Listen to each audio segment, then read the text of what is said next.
Robin Padilla muling kinombo ang pagiging tanga at bobo.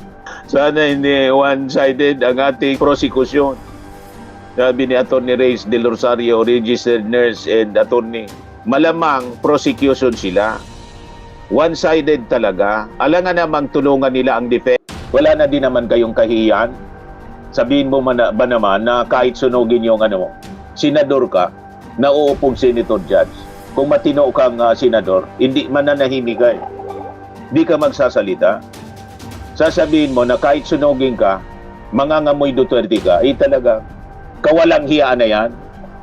Harap Judith E. Paralag, sabi niya, Attorney Chel Diokno, by now millions of Filipinos, including me, have caught that Chel Diokno fever when he, in his Barong Tagalog, in grounded demeanor, nagbabagang mga balita at pagtalakay sa mga isyu na lipunan. Bulsa, opinyon, banat at paglalantad sa katotohanan. Bulsa, what you see is what you get. You decide. Billionaire News Channel, Pulse Asia's Magic 12 dominated by flood control senators. Gusto ninyo yan? Yung Magic 12 sa pagkasenador po, pumapasok sa Magic 12 sa susunod na eleksyon, puro dominado ng mga sabit sa flood control scandal. Tunawin na natin itong Senado. Kahihiyan sa ating bansa, and we are spending billions of pesos sa operasyon ng Senado with this quality of senators. Kahihiyan sa buong mundo. Ito yung reflection po kung anong klase ng mga botante meron tayo sa Pilipinas. Hindi tayo marunong pumili ng matinong senador. Tap natin si Robin Padilla, tapos talo si napaka-bright ni Chel Diokno. Nakita ninyo si Chel Diokno? Napaka-kalma magsalita. Nagtulong-tulong na yung magkapatid na Cayetano plus si Michael Poa. Hindi umobra po. Panalo si Chel Diokno sa pag-defend ng kanyang posisyon na dapat isubpena yung mga financial records ni Sara Duterte. Hindi umobra yung defense. Tumulong na yung dalawang senador, senator judge na magkapatid sa pag-upo sa pagharang, hindi umobra. Kaya natataranta na po sila. Talong-talo po, prosecution defense. Kaya nasabi na ni Robin Padilla, huwag kayong one-sided. Saan ka nakakitang prosecution na two-sided? Kaya sabi po ni Attorney Reyes Del Rosario, sabi dito, post ni Circle Stars, Robin Padilla muling kinombo ang pagiging tanga at bobo. Sana hindi one-sided ang ating prosecution. Sabi ni Atty. Reyes Del Rosario, registered nurse and attorney, malamang prosecution sila. One-sided talaga. Alangan namang tulungan nila ang defense. Correct. Dinidiskusyon ni Robin Padilla si Luistro. Pinaliwanagan ni Luistro si Robin tungkol sa yung witness. Luistro tells Padilla, conviction is not a ground to disqualify witness. Ang sinasabi ni Robin Padilla, yung witness daw may mga kaso, may kasong perjury. Bakit niya inaalaw na may kaso perjury? Ang general requirements must show open competence, integrity, probity, and independence. O, kita mo? Yan ang general qualification ng judge. Disqualified dito si Robin Padilla. Independence, probity, integrity, proven competence. Yan ang general requirements ng isang judge. Disqualification ng isang judge. Pending cases, anyone with an active or pending criminal charge. So, hindi pwede rito si Marcoleta at si Jinggoy. Disqualification rules for judges. Anyone with an active or pending criminal charge in local or foreign courts cannot be nominated or appointed to a judicial post. Sa judicial post niya pala Mr. Maravillas, ito impeachment ko. Dapat parihas lang po kasi magja-judge sila, senator judge nga ang tawag. Kaya nga yung mga rules of court ina-apply, mga kababayan, ginagamit din sa Senate Impeachment Court. Kaya dapat parihas, integrity standard. Magistrates must show irreproachable conduct in high moral standard which conflict directly with having an active criminal case. May active criminal case. Yung dalawa, gusto ninyong mag-participate. Yun ang gustong i-point out mga kababayan ni Robin Padilla. Iyon ang paliwanag niya. Na wag daw maging bias, wag daw one-sided yung prosecution. Nagpaabot po ng paliwanag si Robin to defend yung kanyang sinabi. Basahin ko po sa inyo. Siyempre, napahiya siya, sumaklolo yung kanyang mga abogado, yung staff niya. nag-press release po, basahin ko po. Nilinaw ni Senator Judge Robin Padilla ang kanyang sinabi na sana niya ay hindi one-sided ang prosekusyon. Sa kaligitnaan ng pagtatanong niya kay lead prosecutor Gervil Luistro sa ikasyam na araw ng impeachment trial ni Sara Duterte. Nilinaw ni Senator Robin Padilla konteksto ng kanyang pahayag na sana hindi po one-sided ang ating prosekusyon sa impeachment trial matapos itong punahin at bigyan ng iba't ibang interpretasyon. Ayon kay Padilla, ang kanyang pahayag ay kaugnay ng mas malawak na usapin ng fairness at participation sa impeachment proceedings, partikular sa magkaibang sitwasyon ng mga witness at mga senator judge na may kinakaharap ng legal na usapin. Yan ang palusot niya. Sa impeachment trial, tinanong ni Padilla ang prosecution tungkol sa qualification ng mga witness. Sa kanyang tugon, sinabi ng prosecution na ang conviction ay hindi automatikong batayan para sa disqualification, bagamat naglatag ito ng mga legal na kwalifikasyon. Matapos marinig ang sagot, sinabi ni Padilla, alam niyo po, napakaganda po ng inyong sagot. Sana hindi po one-sided ang ating prosekusyon. Matapos marinig ang sagot ni Padilla, alam niyo po, kaganda po ng inyong sagot.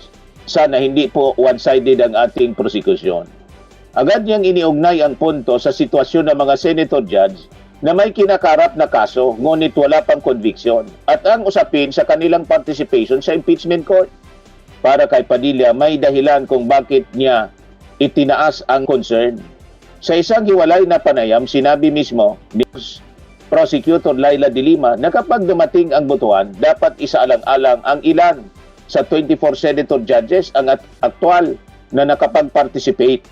Partikular niyang binanggit ang senator judge na nasa detention na hindi pinayagan ng korte na makadalo. Ayon kay De Lima, maaaring gamitin ang prinsipyo ng Avelino Cuenco upang tukuyin ang tinatawag niyang functional base na sa pagkikwenta ng 2/3 votes, sabi po ni De Lima. Why include in the number yung mga hindi talaga nag-function na senator judge kasi wala sila? Paano sila makakapag-decide intelligently na hindi sila nag-participate? Tapos i-allow ninyo na bumoto? Yun ang punto ni Robin Padilla. Sablay pa rin. Kung yun ang ipinopunto niya, sablay. Ito nga pong sinasabi ko sa inyo, ang disqualification rules para sa mga judges. Pending cases, anyone with an active or pending criminal charge in local or foreign courts cannot be nominated or appointed to a judicial post. This should also apply sa impeachment court. May active or pending criminal case against kay Marcoleta. Kung iyan ang gustong mangyari, iniisip niya na dapat hindi one-sided ang prosecution. Sablay pa rin, integrity standard, ano pa, magistrate must show irreproachable conduct in high moral standard. Sabit ka sa korupsyon, bagsak ng moral standard mo, which conflict directly with having an active criminal record. Yan ang sabi dito.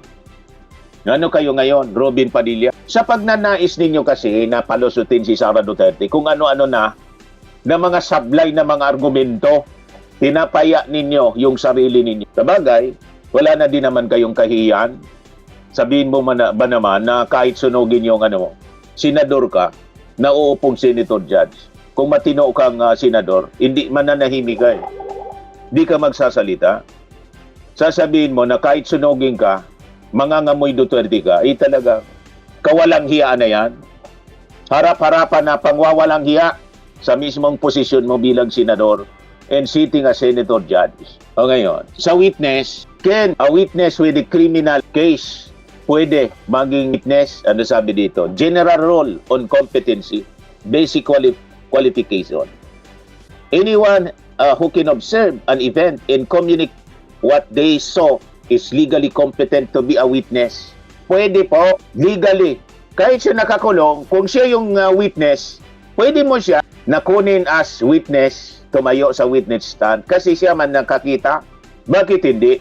Tulad ni Kalilong na gusto ninyong i-disqualify at saka sino pa ba ang qualified witness kung hindi sila? Si Kalilong yung nag-authenticate ng video, yung nag-conduct ng investigation doon sa video ng pagbabanta ni Sara, si Atty. Lutok. Sino pa ba ang witness na gusto ninyo? Baka gusto mo mag-witness? So anong kabubuan yan? Senator Robin Padilla, yung pinagsasabi mo?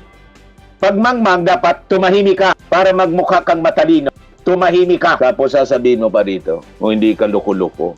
Ang nasasakdal po kasi dito ay binoto ng 32 milyong tao. Hindi ko mo, nasaan sa batas? Hindi ko mo binoto ng 32 milyon Pilipino, hindi na pwedeng i-impeach kahit gumawa ng krimen. Krimen yung ginawa niya. Binantaan yung ating Pangulong Bongbong, si Lisa, si Martin Romualdez. It's a crime. Hindi ko mo binoto ng 32 milyon, hindi na pwedeng papanagutin. Wala nang accountability. More na dapat accountable siya kasi yung trust na binigay sa kanya napakalaki. 32 milyon kami na nagtiwala sa kanya. Kaya nga binabawi namin. Naintindihan mo, Robin Padilla? Yung betrayal of public trust niya, mas mabigat kasi ang nagbumoto sa kanya 32 million. Pagkatapos yan ang gagawin niya. Ito sabi ni Professor Contreras, tain na, ang prosecution may side yan. Ikaw dapat ang hindi one-sided. Ang dami talagang bobo. Ang dami-dami. Tama nga. Sasa na yun. Kung hindi ko makuha sa susunod nating presentation. Napakaganda yon. Nagsisisi siya kung bakit mga kababayan hindi niya binoto si Chiljuk, no? Na napakatalino pala niya. Matalino talaga po. Post mga kababayan, Judith Paralag. Basahin ko na lang po. Judith E. Paralag. Sabi niya, Attorney Chiljuk, no? By now, millions of Filipinos, including me, have caught the Chiljuk no fever when he, in his Barong Tagalog, in grounded demeanor, calmly explained to us, especially before the senator judges, the meaning of some legal term. Simply put, he showed us a glimpse of a person qualified for the seat of a national legislator. Correct. Nakapangina po si Chel. Iboto natin kung tumakbo si Chiljuk no sa 2028 for senator. I will campaign for Chiljuk no. Simply put, he showed us a glimpse of a person qualified for the seat of a national legislator. As I said in my previous post, I have a bias toward people who speak with unshakable conviction, yet with reassuring calmness in composure. Then I remembered this man ran for a Senate seat in 2022, but he did not make it. Talo, napakalayo. On my part, I had heard rumors that he was a supporter of leftist groups. And just like that, I did not vote for him. Not because I knew him well, but because he was not popular. Yung Majuk na po, dating senador, sino nga yung dating senador? Tatay niya yata yon. Napakagaling.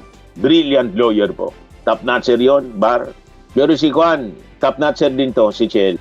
Until recently, with everything that's happening in our political arena, burying us one impeachment session at a time, I realized that we can no longer afford to be lazy or indifferent. I had to start making a checklist for the future of my country. I previously featured a few names here, and today I would like to add Attorney Chel Jukno to that list. If there's one thing I regret, it's that I did not spend enough time getting to know him before casting my vote. I know I'm not alone in this realization, and I'm quite sure some, if not many, would agree. He deserves that robe more than a number of those who are wearing it now.